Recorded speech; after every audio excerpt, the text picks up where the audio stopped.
Physical state of a substance changes, but chemical composition always remains the same. Is called physical change. Physical change के अंदर कोई भी substance अपनी state को बदलता है, यानी अगर वो सॉलिड है तो लिक्विड में चेंज हो जाएगा, लिक्विड है तो गैस में चेंज हो जाएगा, या फिर वाइस वर्सा, यानी गैशियस है तो लिक्विड में चेंज हो जाएगा, लिक्विड है तो सॉलिड में चेंज हो जाएगा. For example melting of ice, for example boiling of water, and similarly tearing of paper. तो जैसे ही बर्फ़ पिघलती है तो सॉलिड आइस चेंज हो जाती है लिक्विड वाटर के अंदर. जैसे ही वाटर उबलता है तो लिक्विड वाटर चेंज होने लग जाता है गैशियस वेपर्स के अंदर. और जैसे ही हम पेपर को टीयर करते हैं तो large size paper small size paper के अंदर चेंज हो जाता है. फिजिकल चेंज की सबसे पहली पहचान क्या है कि इसके अंदर कभी भी कोई नया सब्सटेंस नहीं बनेगा. दूसरी पहचान कि फिजिकल चेंज जो होता है ये टेम्पररी होता है, ये कुछ समय के लिए होता है, और इसको आप सिंपल फिजिकल मेथड्स की मदद से रिवर्स भी कर सकते हो. सिंपल फिजिकल मेथड का मतलब होता है heating, cooling, distillation, boiling etcetera. For example melting of ice, तो आइस पिघलने के बाद लिक्विड वाटर में चेंज हो जाती है, बट उसी लिक्विड वाटर को जब हम कूल करें फ्रीज़र के अंदर तो वो वापस आइस में चेंज हो जाती है. So this change is reversible. Next is chemical change. तो ये वो चेंज होता है जिसके अंदर दो या दो से ज़्यादा चीज़ें आपस में रिएक्शन करके हमेशा एक नए सब्सटेंस को बनाते हैं. इस नए सब्सटेंस का केमिकल कंपोजिशन प्रॉपर्टीज बिल्कुल बदल जाती हैं. So, the change in which two or more substances react to form new substance with new chemical composition and properties is called chemical change. For example, digestion of food, burning of paper, formation of curd from milk. तो जैसे food का digestion होता है तो glucose is converted into ATP. Burning of paper, paper जल के carbon dioxide को बनाता है. Formation of curd from milk, milk से दही का बनना. केमिकल चेंज की पहचान क्या होती है डियर फ्रेंड्स कि केमिकल चेंज जो है ये हमेशा परमानेंट होता है और इसको आप रिवर्स नहीं कर सकते. मतलब मिल्क से आपने कर्ड को तो बना लिया पर कर्ड से आप वापस मिल्क को नहीं बना सकते. केमिकल चेंज को ही केमिकल रिएक्शन भी कहा जाता है. Now, what is a chemical reaction? The reaction in which reactants react to form product is called chemical reaction. Chemical reaction का मतलब होता है वो प्रोसेस जिसके अंदर रिएक्टेंट आपस में कंबाइन करके प्रोडक्ट को बनाते हैं. For example coke burns in air to form carbon dioxide. नीचे केमिकल रिएक्शन दी गई है. कोक, इसका सिंबल होता है सी. एयर से ऑक्सीजन गैस आती है O2 और कोक ऑक्सीजन के साथ जल कर बनाता है carbon dioxide. So carbon and oxygen are here called reactant और इन्होंने आपस में रिएक्शन करके कार्बन डाइऑक्साइड को बना जिसे हम कहते हैं product. So what is a reactant? The chemical substance which react together to form new substance, that is product is called reactant. And what is product? The chemical substance which is formed by the reaction of reactants in a chemical reaction is called product. अब chemical reactions की कुछ खासियत होती हैं, characteristics होती हैं जिससे हमें पता चलता है कि केमिकल रिएक्शन हुई है. सबसे पहला change in physical state, next one change of colour, next change in temperature, next evolution of gas, next formation of precipitate. इन सभी को हम डिटेल में डिस्कस करते हैं.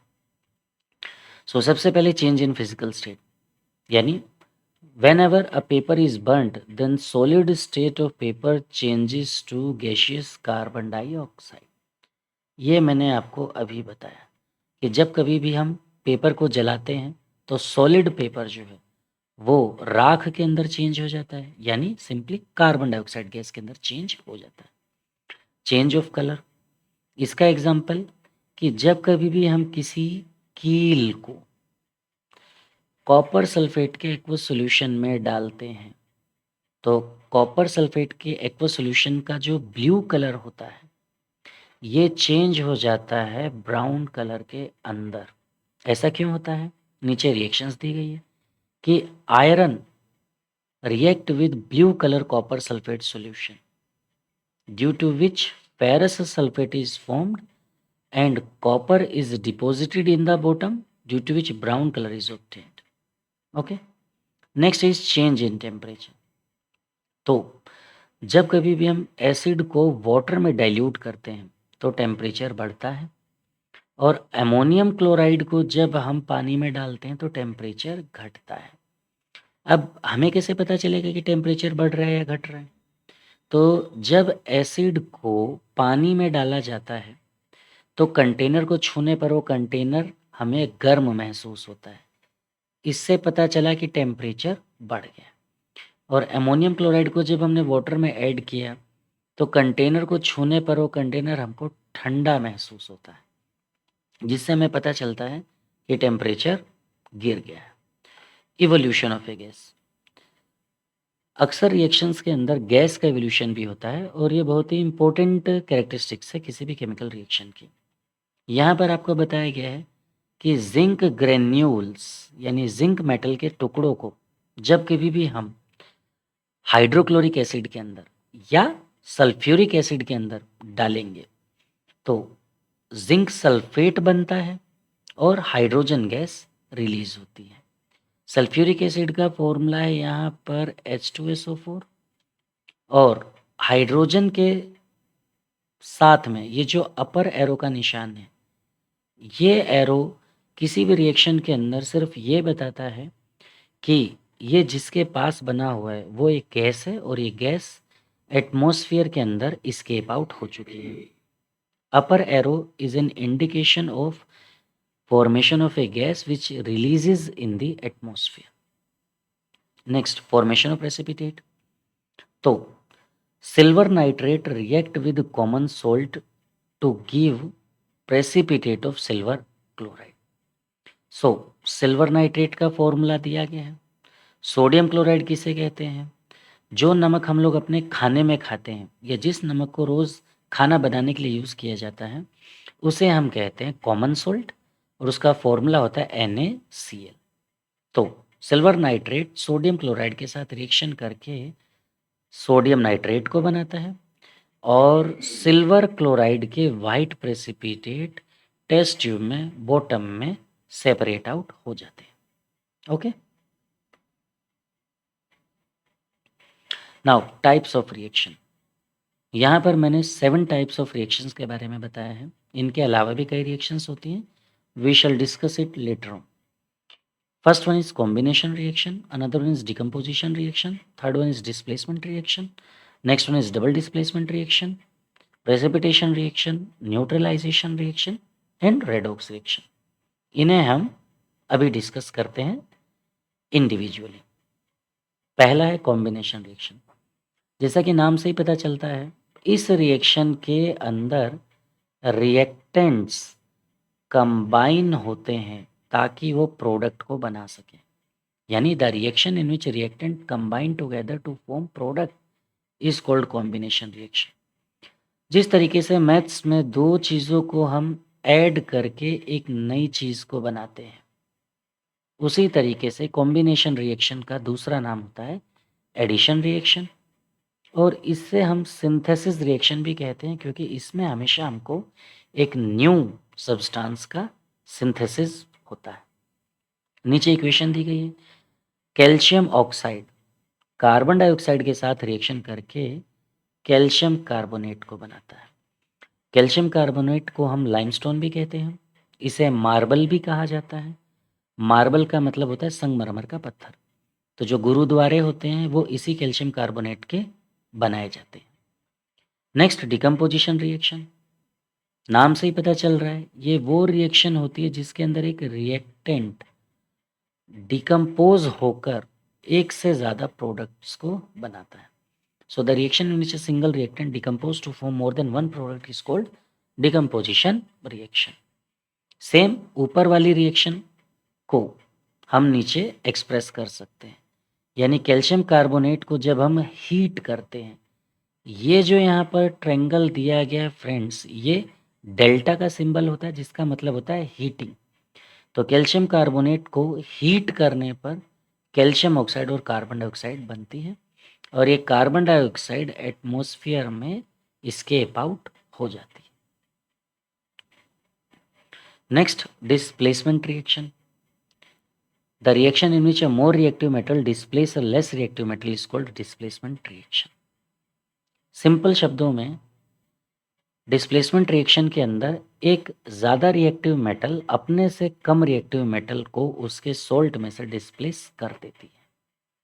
फॉर एग्जाम्पल, फेरस सल्फेट जिसका फॉर्मूला है FeSO4, तो इसके साथ मैग्नीशियम मेटल रिएक्शन करती है और मैग्नीशियम मेटल जो कि आयरन से ज़्यादा रिएक्टिव है, तो ये फेरस सल्फेट में से आयरन को डिस्प्लेस कर देती है और खुद मैग्नीशियम सल्फेट को बना लेती है। So this is an example of displacement reaction. Double displacement reaction, नाम से ही पता चल रहा है कि इसमें दो बार डिस्प्लेसमेंट होता है। So the reaction in which anion and cations of two different molecules exchange their place, due to which formation of two new compounds takes place is called double displacement reaction। यानी कि इसके अंदर दो salt के अलग अलग molecules अपनी positions को बदलते हैं और नए कंपाउंड्स की फॉर्मेशन होती है, इसलिए इसे हम डबल डिस्प्लेसमेंट रिएक्शन कहते हैं। फॉर एग्जाम्पल, सोडियम सल्फेट में से सोडियम और बेरियम क्लोराइड में से बेरियम, ये अपनी पोजीशन को एक्सचेंज करते हैं, जिससे सल्फेट के साथ बेरियम ऐड होकर बेरियम सल्फेट बना देता है और क्लोरीन के साथ सोडियम ऐड होकर सोडियम क्लोराइड बना देता है। बेरियम सल्फेट प्रेसिपिटेट आउट हो जाता है। ये एरो प्रेसिपिटेट की रिप्रेजेंटेशंस के लिए ही किया जाता है। ये एरो यानी लोअर एरो है, ये बताता है कि टेस्ट ट्यूब में बॉटम में प्रेसिपिटेट बना है। Precipitation reaction, chemical reaction in which an insoluble mass that is precipitate is formed is called precipitation reaction। Simple शब्दों में वो रिएक्शन जिसमें प्रेसिपिटेट बनते हैं उसी को हम प्रेसिपिटेशन रिएक्शन कहते हैं। For example, silver nitrate react with sodium chloride to form sodium nitrate and white precipitate of silver chloride is obtained। Next, neutralization reaction, the reaction in which an acid react with base to form salt and water is called neutralization reaction। वो reaction जिसके अंदर acid base के साथ reaction करता है, salt and water की formation होती है, उसे हम कहते हैं न्यूट्रलाइजेशन रिएक्शन। जैसे कि हाइड्रोक्लोरिक एसिड, उसका फॉर्मूला HCl, कास्टिक सोडा, उसका फॉर्मूला NaOH यानी सोडियम हाइड्रोक्साइड। तो strong acid hydrochloric acid combine with strong base sodium hydroxide to form salt NaCl and water. Students, आपने मोस्टली रिएक्शंस के नीचे देखा है AQ लिखा हुआ है। AQ का मतलब होता है एक्वस सॉल्यूशन। एक्वस सॉल्यूशन का मतलब कि जब सोल्ट को पानी में डिसॉल्व करके जो सॉल्यूशन बनाया जाता है उसे हम कहते हैं एक्वस सॉल्यूशन। तो यहाँ पर NaOH के नीचे भी एक्वस लिखा है। इसका मतलब क्या है कि NaOH सोडियम हाइड्रोक्साइड के सॉलिड पैलेट्स को पानी में लिया, उनको डिसॉल्व किया, तो अब पानी के अंदर जो सोडियम हाइड्रोक्साइड घुल चुका है इसे हम कहेंगे aqueous solution of sodium hydroxide. Am I clear? Next, redox reaction. तो वो रिएक्शन जिसके अंदर ऑक्सीडेशन रिडक्शन एक साथ होता है उसे हम कहते हैं रेडॉक्स रिएक्शन। यानी कि इस रिएक्शन के अंदर ऑक्सीडेशन और रिडक्शन एक साथ होते हैं, तभी आप देख सकते हो कि रिडक्शन का रेड वर्ड और ऑक्सीडेशन का ऑक्स वर्ड। ये दोनों आपस में मिलके रेडॉक्स वर्ड को कंप्लीट करते हैं। Now what is oxidation? Oxidation की 3 डेफिनेशंस होती हैं। पहली definition, the process of addition of oxygen is called oxidation. For example, carbon के साथ ऑक्सीजन ऐड हुआ और कार्बन डाइऑक्साइड बना। तो अगर हम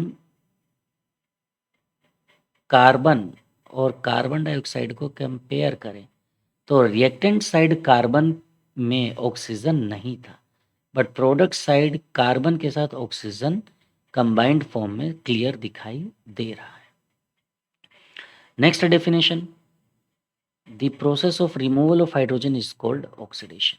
यानी किसी भी कंपाउंड में से हाइड्रोजन को रिमूव करना ऑक्सीडेशन कहलाता है।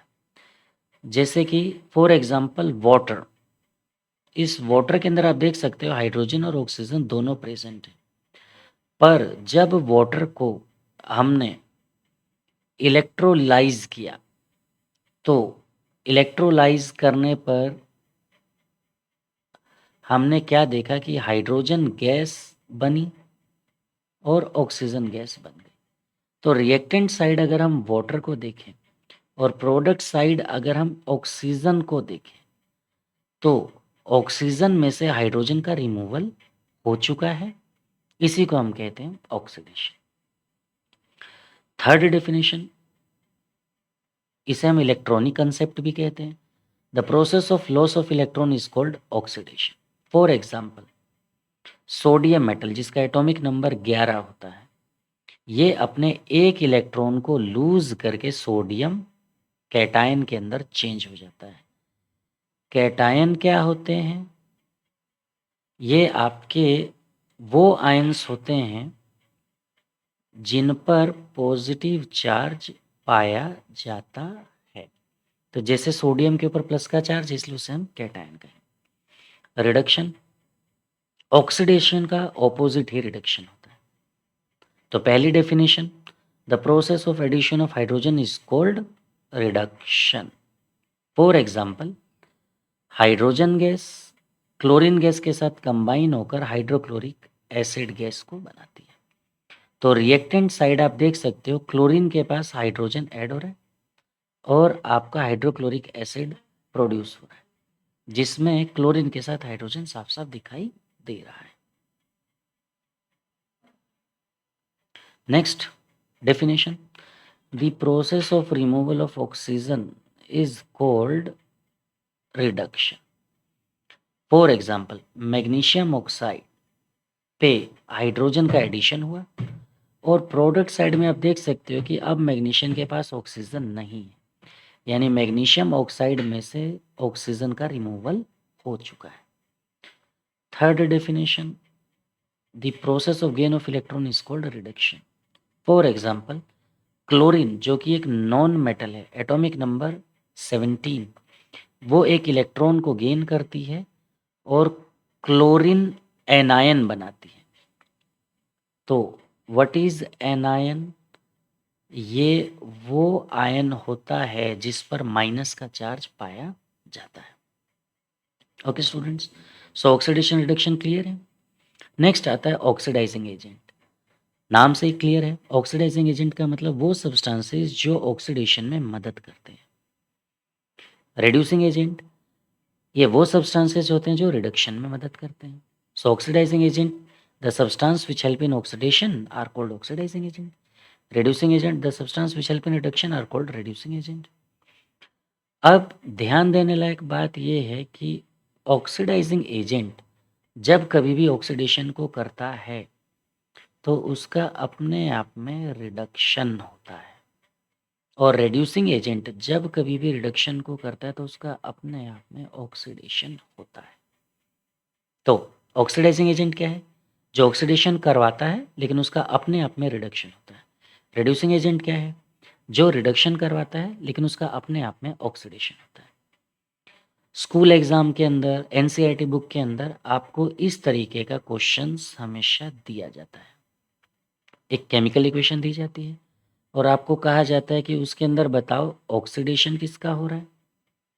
रिडक्शन किसका हो रहा है, ऑक्सीडाइजिंग एजेंट क्या क्या है और रिड्यूसिंग एजेंट क्या है। तो यहाँ पर नीचे एक इक्वेशन दी गई कि कॉपर ऑक्साइड हाइड्रोजन के साथ कंबाइन होता है और प्रोडक्ट की साइड कॉपर और हाइड्रोजन गैस,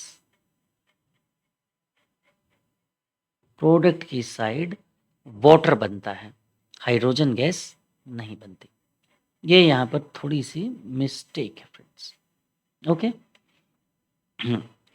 तो ऑक्सीडेशन और रिडक्शन कैसे पहचानेंगे आप, यहाँ पर आप कॉपर ऑक्साइड को कंपेयर कीजिए और इधर प्रोडक्ट साइड में कॉपर को देखिए। रिएक्टेंट में कॉपर ऑक्साइड में से ऑक्सीजन जा चुका है और तभी प्रोडक्ट की साइड सिर्फ कॉपर है, तो इसे हम क्या कहेंगे फ्रेंड्स, रिडक्शन।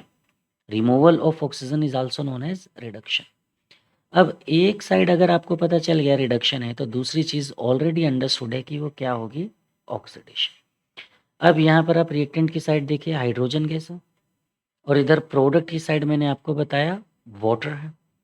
तो वाटर में ऑक्सीजन है और रिएक्टेंट साइड हाइड्रोजन के पास ऑक्सीजन नहीं है, यानी हाइड्रोजन पर ऑक्सीजन का एडिशन हो गया और जिससे वो वाटर में चेंज हो गया।